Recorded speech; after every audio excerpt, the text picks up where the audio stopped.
வணக்கம். இந்திய நேரப்படி மதியம் 1:30 மணி செய்திகள். முதலில் தலைப்புச் செய்திகளை காணலாம். கடந்த 10 ஆண்டுகளில் இந்திய தொழில்துறையில் பல்வேறு சீர்திருத்தங்கள் செய்துள்ளோம். சைப்ரஸில் பிரதமர் மோடி பேச்சு. இஸ்ரேல் ஈரான் இடையே போர் நிறுத்தம் செய்ய அழைப்பு விடுத்த ட்ரம்ப். பதிலடி கொடுத்த பின்புதான் பேச்சுவார்த்தை என ஈரான் தடாலடி.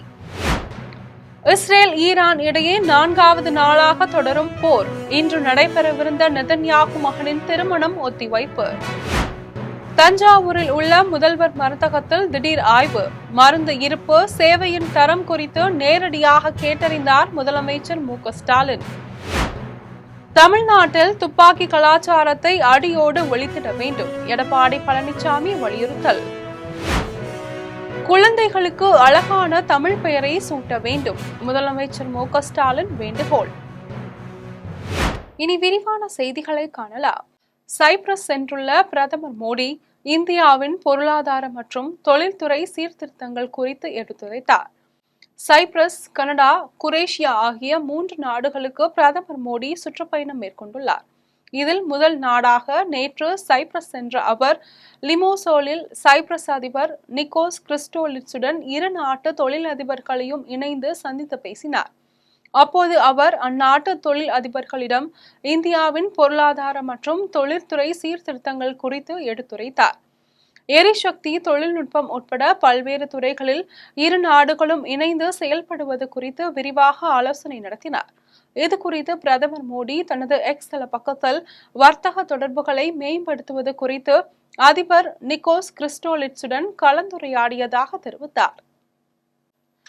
இஸ்ரேல் மற்றும் ஈரான் இடையே போர் நிறுத்தம் செய்ய அமெரிக்க அதிபர் ட்ரம்ப் அழைப்பு விடுத்த நிலையில் அதனை ஈரான் ஏற்க மறுத்துள்ளது. இஸ்ரேல் மற்றும் ஈரான் இடையிலான போர் 3 நாட்களை கடந்து 4வது நாளாக நீடித்து வருகிறது. ஈரானில் உள்ள அணுசக்தி மையங்கள் மற்றும் ராணுவ தலைமையகத்தை குறிவைத்து இஸ்ரேல் தாக்குதல் நடத்தியது. 80 நிலைகளை குறிவைத்து நடத்தப்பட்ட இந்த தாக்குதலில் ஈரானின் அணுசக்தி விஞ்ஞானிகள் மற்றும் ராணுவ கமாண்டர்கள் உயிரிழந்தனர். இதுவரை ஈரான் மீது இஸ்ரேல் நடத்திய தாக்குதலில் 230 பேர் உயிரிழந்துள்ளனர். அவர்களில் 90% பேர் பொதுமக்கள் என்று ஈரான் கூறியுள்ளது. அதேபோல் இஸ்ரேலில் குழந்தைகள் உட்பட 10 பேர் உயிரிழந்துள்ளனர்.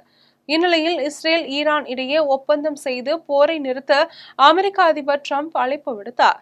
மேலும் மத்தியஸ்த நாடுகளான கத்தார் மற்றும் ஓமனும் பேச்சுவார்த்தை நடத்துமாறு ஈரானை அறிவுறுத்தின. ஆனால் இதனை ஏற்க ஈரான் மறுத்துள்ளது. இஸ்ரேலின் தாக்குதல்களுக்கு முழுமையான பதிலடி கொடுத்த பின்புதான் பேச்சுவார்த்தை நடத்துவது குறித்து முடிவு செய்யப்படும் என்று ஈரான் அதிகாரிகள் தெரிவித்துள்ளனர். இரு நாடுகளுக்கும் இடையிலான போர் தொடர்ந்து நீடித்து வருவதால் உலக நாடுகள் அதிர்ச்சி அடைந்துள்ளனர். இஸ்ரேல் ஈரான் இடையேயான மோதல் காரணமாக இஸ்ரேல் பிரதமர் நெதன்யாகுவின் மகனின் திருமணம் ஒத்திவைக்கப்பட்டுள்ளது. கடந்த 3 நாட்களாக இஸ்ரேல் ஈரான் இடையே போர் நிலவி வருகிறது. ஈரான் அணு ஆயுதம் தயாரிப்பதை தடுக்கும் நோக்கில் அந்நாட்டின் அணுசக்தி கட்டமைப்புகளை குறிவைத்து கடந்த வெள்ளிக்கிழமை இஸ்ரேல் தாக்குதல் நடத்தியது. இதனைத் தொடர்ந்து இஸ்ரேல் மீது ஈரானும் தாக்குதல் மேற்கொண்டு வருகிறது. இந்த தாக்குதல் தொடர்ந்து 3வது நாளை கடந்தும் நீடித்து வருகிறது. இஸ்ரேல் நடத்திய தாக்குதலில் ஈரானில் உள்ள பெண்கள், குழந்தைகள் உட்பட 406 பேர் உயிரிழந்துள்ளனர். அதேபோல் இஸ்ரேலில் ஹைஃபா நகரில் ஈரான் நடத்திய ஏவுகணை தாக்குதலில் ஏராளமானோர் உயிரிழந்துள்ளனர்.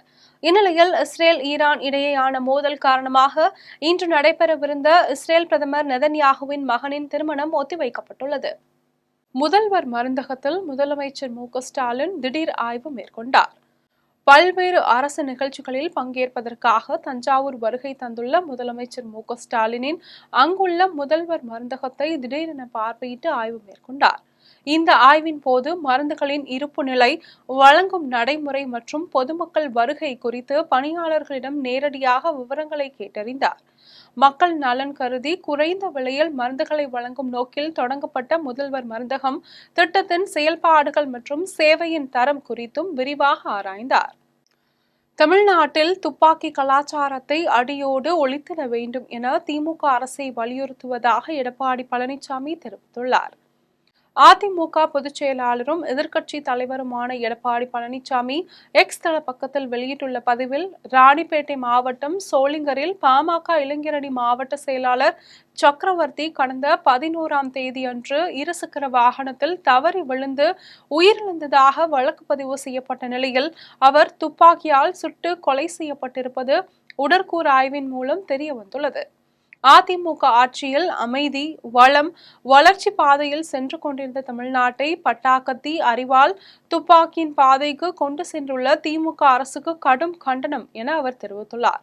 மேலும் பாமக மாவட்ட இளைஞரணி நிர்வாகி சக்கரவர்த்தி கொலை வழக்கில் தொடர்புள்ள அனைவர் மீதும் கடுமையான சட்ட நடவடிக்கை எடுக்கப்பட வேண்டும் என்றும், தமிழ்நாட்டில் துப்பாக்கி கலாச்சாரத்தை அடியோடு ஒழித்திட வேண்டும் என திமுக அரசை வலியுறுத்துவதாக எடப்பாடி பழனிசாமி தெரிவித்துள்ளார். குழந்தைகளுக்கு அழகான தமிழ் பெயரை சூட்ட வேண்டும் என்று முதலமைச்சர் மு.க.ஸ்டாலின் வேண்டுகோள் விடுத்துள்ளார். திருவையாறு திமுக சட்டமன்ற உறுப்பினர் துரை சந்திரசேகரின் இல்ல திருமண விழாவில் பங்கேற்று மணமக்களை முதலமைச்சர் மு.க.ஸ்டாலின் வாழ்த்தி பேசினார். பின்னர் பேசிய முதலமைச்சர் மு.க.ஸ்டாலின், சீர்திருத்த திருமணங்களுக்கு சட்டப்பூர்வ அங்கீகாரம் பெற்று தந்தவர் பேரறிஞர் அண்ணா என்றும், நாட்டிலேயே சீர்திருத்த திருமணங்களை சட்டப்படி செல்லுபடியாக்கிய முதல் மாநிலம் தமிழ்நாடுதான் எனவும் பெருமிதம் தெரிவித்தார். மேலும் உயர்நீதிமன்றத்திலும் உச்சநீதிமன்றத்திலும் தமிழ் ஒழிக்க வேண்டும் என்றும், உச்சநீதிமன்றத்தில் தமிழை வழக்காடு மொழியாக்க வேண்டும் என்று தொடர்ந்து கோருவதாகவும், குழந்தைகளுக்கு அழகான தமிழ் பெயரை சூட்ட வேண்டும் என்றும் வேண்டுகோள் விடுத்துள்ளார். ஓய்வு பெற்ற நீதிபதி தலைமையில் குழு ஒன்றை அமைத்து தமிழ்நாடு அரசு அரசாணை வெளியிட்டுள்ளது. தமிழ்நாடு அரசு பணியாளர் தேர்வு முறையில் தரவரிசை பட்டியல் சமூக நீதி அடிப்படையில் இருந்து வந்த நிலையில் சுப்ரீம் கோர்ட்டின் தீர்ப்பின் காரணமாக ஏற்பட்டுள்ள மாற்றம் வரும் காலத்தில் ஏற்படக்கூடிய பாதிப்புகள் குறித்து ஆய்வு செய்வதற்கும் சட்ட ரீதியான தீர்வுகள் அளித்திடவும் ஓய்வு பெற்ற ஐகோர்ட் நீதிபதி அக்பர் தலைமையில் குழு அமைக்கப்படும் என சட்டசபையில் முதலமைச்சர் மு.க.ஸ்டாலின் அறிவிப்பு வெளியிட்டிருந்தார். அதனை செயல்படுத்தும் வகையில் ஓய்வு பெற்ற நீதிபதி தலைமையில் குழு ஒன்றை அமைத்து தமிழ்நாடு அரசு அரசாணை வெளியிட்டுள்ளது. மேலும் சென்னையை தலைமையிடமாக கொண்டு இந்த குழு செயல்படும் என அரசாணையில் தெரிவிக்கப்பட்டுள்ளது.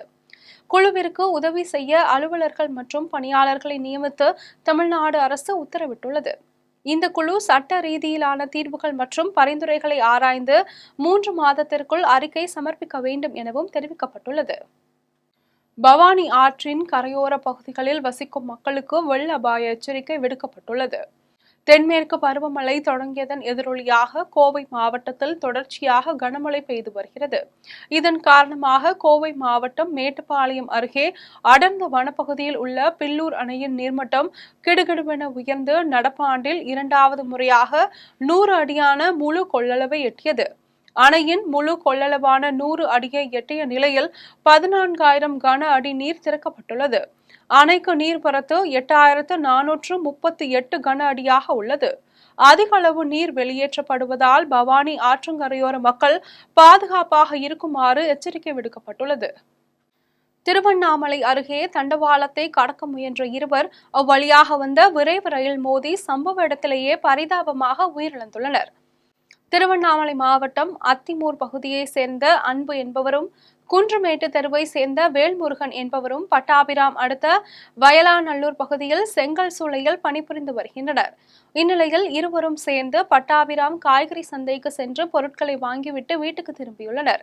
அப்போது பட்டாபிராம் ரயில் நிலையத்தில் தண்டவாளத்தை கடந்து சென்றபோது சென்னையில் இருந்து வந்து கொண்டிருந்த விரைவு ரயிலில் மோதி சம்பவ இடத்திலேயே பரிதாபமாக இருவரும் உயிரிழந்துள்ளனர். தகவல் அறிந்த ஆவடி ரயில்வே போலீசார் இருவரின் உடலை கைப்பற்றி பிரேத பரிசோதனைக்காக கீழ்ப்பாக்கம் அரசு மருத்துவமனைக்கு அனுப்பி வைத்தனர். ரயில் தண்டவாளத்தை கடக்கும் போது இருவர் உயிரிழந்த சம்பவம் பெரும் சோகத்தை ஏற்படுத்தியுள்ளது. விழுப்புரத்தில் முன்னாள் அமைச்சர் கோவிந்தசாமியின் பிறந்த நாளையொட்டி பாஜக மாநில தலைவர் நயினார் நாகேந்திரன் அவருக்கு மரியாதை செலுத்தினார். விழுப்புரம் ஜானகிபுரம் பகுதியில் அமைச்சர் கோவிந்தசாமியின் 107வது பிறந்த நாளையொட்டி அவரது மணிமண்டபத்தில் பாஜக மாநில தலைவர் நயினார் நாகேந்திரன் மாலை அணிவித்து மரியாதை செலுத்தினார். இதில் மாநில துணை பொதுச் செயலாளர் சம்பத் மற்றும் மாநில மாவட்ட பாஜக நிர்வாகிகள் உள்ளிட்டோர் கலந்து கொண்டு கோவிந்தசாமியின் ஆளுயர வெண்கல சிலைக்கு மாலை அணிவித்து மரியாதை செலுத்தினர். தொடர்ந்து நயினார் நாகேந்திரன் மற்றும் ஏஜி சம்பத் ஆகியோர் மணிமண்டபத்தில் உள்ள அவரது புகைப்படங்களை கண்டு அரசியல் மற்றும் தமிழுக்கு அவர் ஆற்றிய பணிகளை புகைப்படங்கள் வாயிலாக பார்வையிட்டனர். கல்லணையில் இருந்து வினாடிக்கு 2700 கனவீதம் தண்ணீரை முதலமைச்சர் மு.க.ஸ்டாலின் திறந்து வைத்து பூக்களையும் தூவினார். தஞ்சை அருகே டெல்டா மாவட்டங்களில் உள்ள குறுவை பாசனத்துக்காக கல்லணையில் இருந்து தண்ணீர் திறந்துவிடப்பட்டது. காவிரி ஆற்று பாலத்தில் அமைக்கப்பட்ட பொத்தானை அழுத்தி முதல் கட்டமாக காவிரியில் இருந்து 1000 கன அடி நீரை முதலமைச்சர் மு.க.ஸ்டாலின் நேற்று திறந்து வைத்தார். வெண்ணாறு ஆற்றில் 1000 கன அடியும், கல்லணை கால்வாயில் 500 கன அடியும், கொள்ளிடம் ஆற்றில் 200 கன அடியும் திறந்துவிடப்பட்டது. கல்லணையில் இருந்து வினாடிக்கு 2700 கனவீதம் தண்ணீரை திறந்து வைத்து நெல் மணிகளையும் பூக்களையும் தூவினார். இதில் அமைச்சர் பெருமக்கள் துரைமுருகன், KN நேரு, MRK பன்னீர்செல்வம், கோவி செழியன், அன்பில் மகேஷ் பொய்யாமொழி, TRB ராஜா, ரகுபதி, மெய்யநாதன் உள்ளிட்டோர் மற்றும் நாடாளுமன்ற உறுப்பினர்கள், சட்டமன்ற உறுப்பினர்கள் என ஏராளமானோர் கலந்து கொண்டனர். இதன் மூலம் தஞ்சை, நாகை, திருவாரூர், மயிலாடுதுறை, கடலூர் ஆகிய மாவட்டங்களில் இந்த ஆண்டுக்கு 5 லட்சம் ஏக்கருக்கும் மேல் குறுவை சாகுபடி நடைபெறும் என எதிர்பார்க்கப்படுகிறது. இஸ்ரோ முன்னாள் விஞ்ஞானி நெல்லை சு. முத்து காலமானார். இஸ்ரோ முன்னாள் விஞ்ஞானி நெல்லை முத்து திருவனந்தபுரத்தில் உடல் நலக்குறைவால் காலமானார். இவர் மறைந்த முன்னாள் ஜனாதிபதி அப்துல் கலாம் உடன் பணியாற்றியவர் ஆவார். மேலும் அறிவியல், விண்வெளி தொடர்பாக பல புத்தகங்கள், கட்டுரைகள் உள்ளிட்டவற்றை நெல்லை முத்து எழுதியுள்ளார். இவரின் 4 புத்தகங்களுக்கு தமிழ்நாடு அரசு சார்பில் சிறந்த நூலாசிரியர் விருது வழங்கப்பட்டுள்ளது குறிப்பிடத்தக்கது. குற்றாலத்தில் சுற்றுலா பயணிகள் குளிக்க தடை விதித்து மாவட்ட நிர்வாகம் அறிவித்துள்ளது. தென்மேற்கு பருவமழை தீவிரமடைந்து உள்ள நிலையில் மேற்கு தொடர்ச்சி மலைப்பகுதிகளில் பெய்து வரும் கனமழையின் காரணமாக நீர்வீழ்ச்சிகளில் அதிகப்படியான நீர் வருவதால் சுற்றுலா பயணிகள் குளிப்பதற்கு மாவட்ட நிர்வாகம் தடை விதித்து அறிவித்துள்ளது. மேலும் மெயின்-அருவி, ஐந்தருவி உட்பட அனைத்து அருவிகளிலும் குளிக்க தடை விதித்து வனத்துறை அறிவித்துள்ளது. தேர்தலில் அளித்த வாக்குறுதிகளை நிறைவேற்றவில்லை என்றால் ஆர்ப்பாட்டங்கள் மூலமாக அரசுக்கு நெருக்கடி கொடுக்க உள்ளதாக தமிழ்நாடு தவ்ஹீத் ஜமாத் மாநில பொருளாளர் காஞ்சி இப்ராஹிம் தெரிவித்தார். தென்காசி மாவட்டம் கடையநல்லூரில் தமிழ்நாடு தவ்ஹீத் ஜமாத் சார்பில் பொதுக்குழு கூட்டம் நடைபெற்றது. இதில் மாநில பொருளாளர் காஞ்சி இப்ராஹிம் கலந்து கொண்டு செய்தியாளர்களை சந்தித்து பேசினார். அப்போது அவர் மதுரையில் தமிழ்நாடு தவ்ஹீத் ஜமாத் சார்பில் இளைஞர் எழுச்சி மாநாடு நடைபெற உள்ளதாக தெரிவித்தார். மேலும் இன்றைய அரசியல் சூழ்நிலையில் திமுகவிற்கு எதிரிகள் அதிகம் உருவாகியுள்ளதாக குற்றம் சாட்டினார். தொடர்ந்து இஸ்லாமியர்களுக்கான இடஒதுக்கீட்டை அதிகரிக்க வேண்டும் என்றும், இல்லையெனில் திமுக அரசு தேர்தலில் அளித்த வாக்குறுதிகளை நிறைவேற்றவில்லை என்றால் ஆர்ப்பாட்டங்கள் மூலமாக அரசுக்கு நெருக்கடி கொடுக்க உள்ளதாக தெரிவித்தார். தமிழகத்தில் சட்டம் ஒழுங்கு சீர்குலைந்துள்ளதாக அதிமுக எதிர்க்கட்சி துணை கொறடா ரவி குற்றம் சாட்டியுள்ளார். ராணிப்பேட்டை மாவட்டம் அரக்கோணம் அருகே கும்மணிப்பேட்டையில் அதிமுக கிழக்கு மாவட்ட தலைமை அலுவலகத்தில் எதிர்க்கட்சி துணை கொறடா ரவி செய்தியாளர்களை சந்தித்து பேசினார். அப்போது அவர் தடை செய்யப்பட்ட ஆயுதங்கள் அரக்கோணம் உட்கோட்டத்தில் உலாவிக் கொண்டிருப்பதாக தெரிவித்தார். அரக்கோணத்தில் திமுக நகர உறுப்பினர் இடமிருந்து 2 கள்ள துப்பாக்கிகள் கைப்பற்றப்பட்டுள்ளதாக குற்றம் சாட்டினார். துப்பாக்கி கலாச்சாரம் அரக்கோணம் உட்கோட்டத்தில் இருந்து கொண்டிருப்பதாகவும், கட்ட பஞ்சாயத்து கஞ்சா கும்பல் அப்பகுதியில் உலாவிக் கொண்டிருப்பதாகவும் தெரிவித்தார். சட்டம் ஒழுங்கு சீர்குலைந்துள்ளதாக குற்றம் சாட்டினார். இதனை டிஐஜி ஆய்வு மேற்கொண்டு சட்ட ஒழுங்கை சீர் செய்ய நடவடிக்கை எடுக்க வேண்டும் எனவும் கோரிக்கை விடுத்தார். பன்ருட்டியில் மக்கள் என்னை ஹீரோவாக ஏற்றுக்கொள்ளட்டும், அதன் பிறகு அரசியலை பார்க்கலாம் என விஜயகாந்தின் மகன் சண்முக பாண்டியன் தெரிவித்துள்ளார். நடிகர் விஜயகாந்தின் இளைய மகனான சண்முக பாண்டியன் திரைப்படங்களில் நாயகனாக நடித்து வருகிறார். தற்போது அவரது நடிப்பில் படைத்தலைவன் என்ற திரைப்படம் வெளியாகியுள்ளது. இதற்கு இளையராஜா இசையமைத்துள்ளார். இந்நிலையில் கடலூர் மாவட்டம் பன்ருட்டியில் உள்ள திரையரங்கில் அவரது திரைப்படம் திரையிடப்பட்டது. இதனை காண வந்த சண்முக பாண்டியன் மற்றும் தேமுதிக கட்சியினருக்கு ரசிகர்கள் உற்சாக வரவேற்பு அளித்தனர். பின்னர் செய்தியாளர்களிடம் பேசிய அவர், அப்பா விஜயகாந்த் உடன் இருந்தால் அவரை போன்று மக்கள் விழிப்புணர்வு கொண்ட படங்களில் நடிக்க இருப்பதாக தெரிவித்தார். மேலும் மக்கள் என்னை ஹீரோவாக ஏற்றுக்கொள்ளட்டும், அதன் பிறகு அரசியலை பார்த்து கொள்ளலாம் என தெரிவித்தார். வால்பாறையில் பெய்த கனமழையால் கொண்டை ஊசி வளைவில் மரம் முறிந்து விழுந்ததில் போக்குவரத்து பாதிப்பு ஏற்பட்டது. கோவை மாவட்டம் வால்பாறையில் கனமழை தொடர்ந்து பெய்து வருகிறது. இதனால் வால்பாறை பொள்ளாச்சி சாலையில் 16வது கொண்டை ஊசி வளைவில் உள்ள மரம் முறிந்து விழுந்து போக்குவரத்து பாதிக்கப்பட்டது. தகவல் அறிந்த நெடுஞ்சாலைத்துறையினர் சாலையின் குறுக்கே கிடந்த மரத்தை அகற்றி போக்குவரத்தை சீர் செய்தனர். மேலும் கனமழையின் காரணமாக வால்பாறை தாலுகாவில் உள்ள பள்ளிகளுக்கு மட்டும் இன்று விடுமுறை அளித்து கோவை மாவட்ட ஆட்சியர் கிராந்திகுமார் பாடி உத்தரவு பிறப்பித்துள்ளார். நெய்வேலி அருகே அந்தோணியார் ஆலயத்தில் கொடியேற்ற விழா வெகு விமரிசையாக நடைபெற்றது. கடலூர் மாவட்டம் நெய்வேலி மந்தாரக்குப்பம் அருகே ரோமாபுரி கிராமத்தில் உள்ள புனித அந்தோணியார் ஆலயத்தில் ஆண்டு பெருவிழாவையொட்டி கொடியேற்றும் விழா வெகு விமரிசையாக நடைபெற்றது. கூனாங்குறிச்சி பங்குத்தந்தை கிறிஸ்துராஜ் தலைமையில் நடைபெற்ற இந்த விழாவில் சிறப்பு அழைப்பாளர்களாக அருட்தந்தையர்கள் சாமிநாதன், செல்வநாயகம், சூசைராஜா ஆகியோர் கலந்து கொண்டனர். முன்னதாக ஆலயத்தில் இருந்து புனித அந்தோணியார் உருவம் பதித்த கொடியை மேளதாளங்கள் முழங்க ஊர்வலமாக எடுத்து வந்தனர்.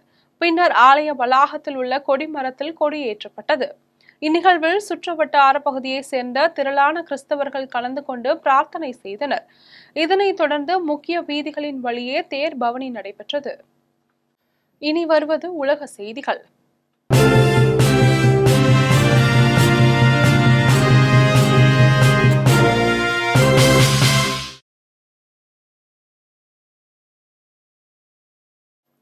பெருவில் இன்று ஏற்பட்ட சக்தி வாய்ந்த நிலநடுக்கமானது ரிக்டர் அளவுகோலில் 6.1 பதிவானது.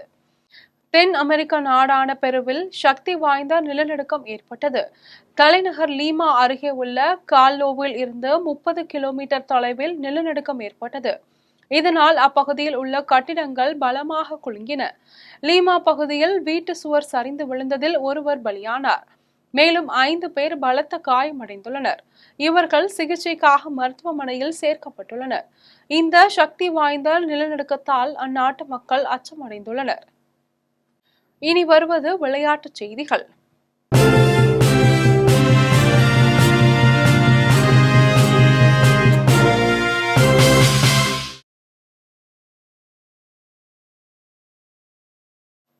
TNPL கிரிக்கெட் தொடரில் Chepauk super gillies, Dindigul dragons அணிகள் இன்று மோதுகிறது. 8 அணிகள் இடையிலான 9வது TNPL T20 கிரிக்கெட் தொடர் கோவையில் கடந்த 5ஆம் தேதி தொடங்கியது. இந்த தொடரின் முதற்கட்ட லீக் ஆட்டங்கள் கோவையில் நடந்து முடிந்தன. இதனை அடுத்து இந்த தொடரின் 2வது கட்ட லீக் ஆட்டங்கள் சேலத்தில் நடந்து வருகின்றன. இதில் இன்று ஒரு லீக் ஆட்டம் நடைபெறுகிறது. அதன்படி இரவு 7:15 மணிக்கு தொடங்கும் ஆட்டத்தில் Chepauk super gillies, Dindigul dragons அணிகள் மோதுகின்றன. இதனால் ஆட்டத்தில் விறுவிறுப்புக்கு பஞ்சம் இருக்காது. இனி வருவது வானிலை செய்திகள்.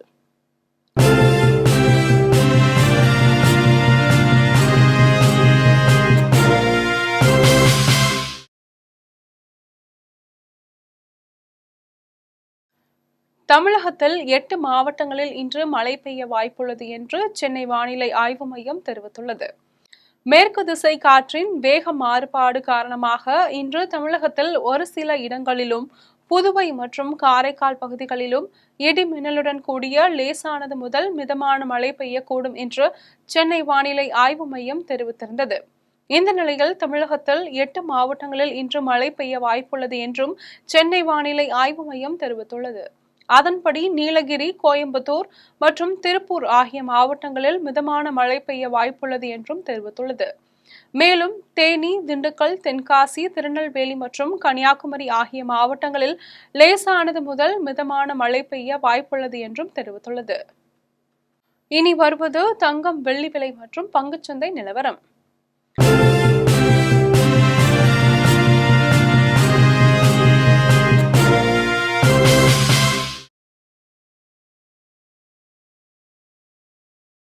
சென்னையில் ஆபரண தங்கத்தின் விலை இன்று ஒரு சவரன் 74,440 ரூபாய்க்கு விற்பனை செய்யப்படுகிறது. சென்னையில் இன்று ஆபரண தங்கத்தின் விலை கிராமுக்கு 15 ரூபாய் குறைந்து 9,305 ரூபாய்க்கு விற்பனை செய்யப்படுகிறது. மேலும் ஒரு சவரன் 120 ரூபாய் குறைந்து 74,440 ரூபாய்க்கு விற்பனை செய்யப்படுகிறது. 24 கேரட் தூய தங்கம் ஒரு சவரன் 81,208 ரூபாய்க்கு விற்பனை செய்யப்படுகிறது. மேலும் 1 கிராம் வெள்ளி 120 ரூபாய்க்கும் 1 கிலோ வெள்ளி 1,20,000 ரூபாய்க்கும் விற்பனை செய்யப்படுகிறது. மும்பை பங்குச்சந்தை இன்று உயர்வுடன் காணப்படுகிறது. மும்பை பங்குச்சந்தை குறியீட்டு எண் சென்செக்ஸ் 475 புள்ளிகள் அதிகரித்து 81,595 புள்ளிகளில் வணிகமாகிறது. தேசிய பங்குச்சந்தை குறியீட்டு எண் நிப்டி 166 புள்ளிகள் அதிகரித்து 24,885 புள்ளிகளில் வணிகமாகிறது. மீண்டும் ஜிம் தலைப்புச் செய்திகள். கடந்த 10 ஆண்டுகளில் இந்திய தொழில்துறையில் பல்வேறு சீர்திருத்தங்கள் செய்துள்ளோம். சைப்ரஸில் பிரதமர் மோடி பேச்சு. இஸ்ரேல் ஈரான் இடையே போர் நிறுத்தம் செய்ய அழைப்பு விடுத்த ட்ரம்ப். பதிலடி கொடுத்த பின்புதான் பேச்சுவார்த்தை என ஈரான் தடாலடி. இஸ்ரேல் ஈரான் இடையே 4வது நாளாக தொடரும் போர். இன்று நடைபெறவிருந்த நெதன்யாகு மகனின் திருமணம் ஒத்திவைப்பு. தஞ்சாவூரில் உள்ள முதல்வர் மருந்தகத்தில் திடீர் ஆய்வு. மருந்து இருப்பு, சேவையின் தரம் குறித்து நேரடியாக கேட்டறிந்தார் முதலமைச்சர் மு க ஸ்டாலின். தமிழ்நாட்டில் துப்பாக்கி கலாச்சாரத்தை அடியோடு ஒழித்திட வேண்டும். எடப்பாடி பழனிசாமி வலியுறுத்தல். குழந்தைகளுக்கு அழகான தமிழ் பெயரை சூட்ட வேண்டும். முதலமைச்சர் மு க ஸ்டாலின் வேண்டுகோள். இத்துடன் ஜெம் செய்திகள் நிறைவடைகின்றன. மீண்டும் ஜெம் செய்திகள் மாலை 6 மணிக்கு. உடனுக்குடன் செய்திகளை காண GemLive.tv என்ற இணையதளத்தில் இணைந்திருங்கள். நன்றி, வணக்கம்.